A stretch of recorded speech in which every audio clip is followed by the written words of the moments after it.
इस शांत मोहल्ला की सुबह हमेशा एक जैसे शुरू होती थी, लेकिन हर रोज की मुस्कुराहट के पीछे एक ऐसी चिंगारी पल रही थी जो अभी किसी को दिखाई नहीं दे रही थी। अरे वाह, गुलाब तो आज और खिल गया। बस थोड़ा सा और पानी, फिर तुम पूरी बागिया की शान बन जाओगे। मेहनत का मजा ही अलग होता है। रोज थोड़ा करो, फिर घर भी अपना सा लगता है।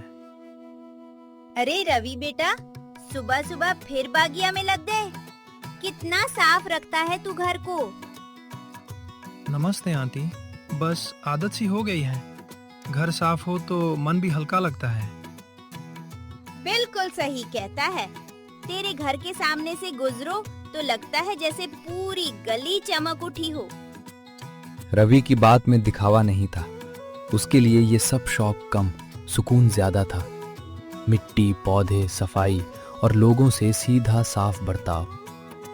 हाँ, पूरी गली चमक उठी हो, जैसे बाकी सब अंधेरे में रहते हो। क्या देख रहे हो इतनी देर से? सुबह सुबह फिर वही रवि के घर की तरफ। कुछ नहीं, बस यूं ही बाहर देख रहा था। यूं ही देखने वाले चेहरे ऐसे सख्त नहीं होते महेश। सीधी बात बोलो, बात क्या है? बात क्या होगी? हर रोज कोई ना कोई उसकी तारीफ करता रहता है, जैसे उसने कोई महल खड़ा कर दिया हो। महेश बुरा आदमी नहीं था, लेकिन उसके अंदर एक खामोश तुलना जन्म ले चुकी थी, और तुलना अक्सर खुशी को सबसे पहले खा जाती है। तारीफ उसकी मेहनत की होती है महेश। तुम भी चाहो तो अपने घर को वैसे ही संभाल सकते हो। हाँ, और फिर गली वाले मुझे भी फूलों का राजा बोलेंगे। बात इतनी सिंपल नहीं होती। सिंपल ही होती है, बस तुम मान नहीं रहे कि तुम्हें उससे जलन हो रही है। जलन? मुझे? उससे? बिल्कुल नहीं। Good morning champions. Good morning Ravi भैया, आपके घर के फूल बहुत अच्छे लग रहे हैं। मम्मी बोल रही थी आप सबसे मेहनती हो इस गली में। अरे नहीं, बस रोज थोड़ा थोड़ा काम करता हूँ। तुम दोनों भी मेहनत करना, फिर सब अच्छा लगेगा। बच्चों की सीधी बात भी कभी कभी तीर की तरह लगती है, खासकर तब जब दिल पहले से ही किसी और की रोशनी से चुभा हो। सबसे मेहनती, वाह, बच्चों को भी नाम याद हो गया इसका। नाम मेहनत से बनता है महेश, सिर्फ सोचने से नहीं। तुम भी अब उसी की साइड लोगी? मैं किसी की साइड नहीं ले रही। मैं बस इतना कह रही हूँ कि दूसरे की खुशी देखकर अपना सुकून मत खोना। रवि बेटा, सच कहूं तो तेरे घर को देखकर मुझे पुराने दिन याद आ जाते हैं। सफाई में बरकत होती है। नमस्ते गुप्ता जी, आपका आशीर्वाद है। बस घर को घर जैसा रखने की कोशिश करता हूँ। कोशिश सब करते हैं बेटा, नतीजा हर किसी के यहाँ नहीं दिखता। ये एक आम सी तारीफ थी, लेकिन बागल की दीवार के उस पार बैठा महेश इसे आम तरह से सुन ही नहीं पा रहा था। नतीजा, नतीजा, जैसे हमने जिंदगी भर कुछ किया ही ना हो। तुमने बहुत कुछ किया है, लेकिन तुम खुद कभी खुश नजर नहीं आते। इसीलिए हर किसी की खुशी तुम्हें चुभती है। चुपती इसलिए है क्योंकि लोग देखते ही उसको है। मैं भी तो इसी गली में रहता हूं। कोई कभी मेरे बारे में क्यों नहीं बोलता? क्योंकि तुम लोगों से मिलते नहीं, मुस्कुराते नहीं, किसी चीज को संभलते नहीं, सिर्फ देखते हो और फिर जलते हो।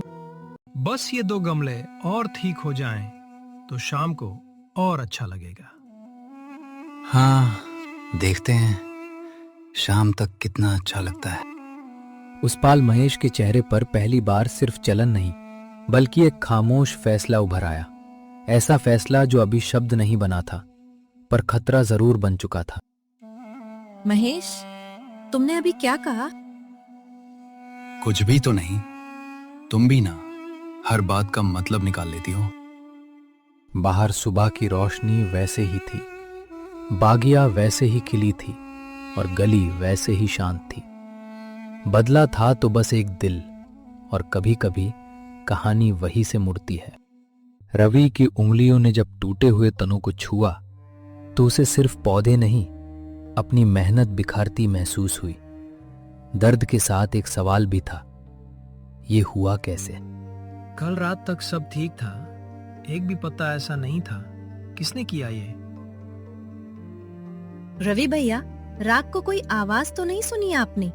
ये काम किसी जानवर का नहीं लगता? अरे गाली में आजकल आवारा कुत्ते बहुत घूमते हैं, शायद उन्होंने खो दिया होगा। कुत्ते गमला उलाद देते हैं महेश जी, पट्टे तोड़कर एक तरफ नहीं फेंकते। रवि की आवाज ऊंची नहीं थी, पर उसमें एक ठहराव था, जैसे उसके अंदर कोई बात अब धीरे धीरे साफ हो रही हो। महेश, रात को तुम बाहर गए थे क्या? नहीं तो मैं क्यों जाऊंगा किसी की बागिया में?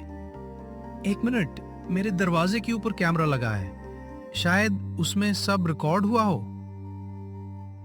बस इतना सुनते ही महेश के चेहरे पर आई हल्की सी सफेदी सरला की नजर से बच ना सकी, पर रवि अब बिना कुछ और कहे अंदर जा चुका था। महेश, सच सच बताओ, तुमने कुछ किया है क्या? तुम भी ना बिना बात मुझे दोषी बना देती हो। जाके अपना काम करो।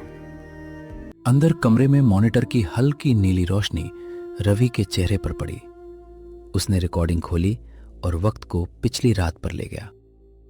बस अब पता चल जाएगा। पहले कुछ पल खाली गुजरे, फिर गाटे के पास एक आदमी की परछाई उभरी, संभलते हुए कदम इधर उधर देखती गर्दन, और फिर सीधा बागिया की तरफ बढ़ता हुआ। नहीं, ये तो अगला ही पाल रवि के लिए झटके जैसा था। कैमरा ने चेहरा साफ पकड़ लिया था। वो महेश था। महेश जी, आप इतनी सी बात के लिए आपने ये किया? रवि को गुस्सा जरूर आया, लेकिन उससे ज्यादा चोट लगी। दुश्मनी उसने सोची भी नहीं थी, और वार उसी जगह हुआ था जहां उसका दिल लगा था। अगर मैं भी चिल्लाने लगूं तो फर्क क्या रह जाएगा? नहीं, बात सामने होगी, आज, अभी। उसने रिकॉर्डिंग फोन में निकाली, स्क्रीन लॉक की और एक गहरी सांस लेकर बाहर आ गया। रवि भैया, कुछ मिला? हाँ, मिला। और अब मुझे महेश जी से 2 बातें करनी है। अरे मुझसे क्या हुआ? कैमरा ने कुत्ते को पकड़ लिया क्या? नहीं, कैमरा ने कुत्ते को नहीं पकड़ा, इंसान को पकड़ा है। एक पल के लिए हवा जैसे बिल्कुल थम गई। रवि ने फोन अपने हाथ में मजबूती से पकड़ा और महेश के घर की तरफ चल दिया। मैं भी चल रही हूँ, अब बात साफ होनी चाहिए। तमाशा बनाने की जरूरत नहीं है। तमाशा मैंने नहीं बनाया महेश जी, मैंने तो सिर्फ पौधे उगाए थे। अब बात कली के कोने की फुसफुसाहट नहीं रही थी, सच बिल्कुल सामने खड़ा था। मैं सीधा सवाल पूछ रहा हूँ, कल रात मेरी बगिया में आप गए थे? बिल्कुल नहीं, झूठ है ये। सोच लीजिए, एक बार और पूछ रहा हूँ। अरे भाई, मैंने कहा ना नहीं। हर चीज का इल्जाम मुझ पर क्यों? महेश, अगर झूठ बोल रहे हो ना तो अभी रुक जाओ, बाद में और बुरी बात होगी। मैं झूठ क्यों बोलूंगा? फिर ये देख लीजिए। झूठ अक्सर तब तक जिंदा रहता है जब तक सच आंखों के बिल्कुल सामने ना आ खड़ा हो, और अब सच स्क्रीन पर चल रहा था। ये एंगल ऐसा लग रहा है।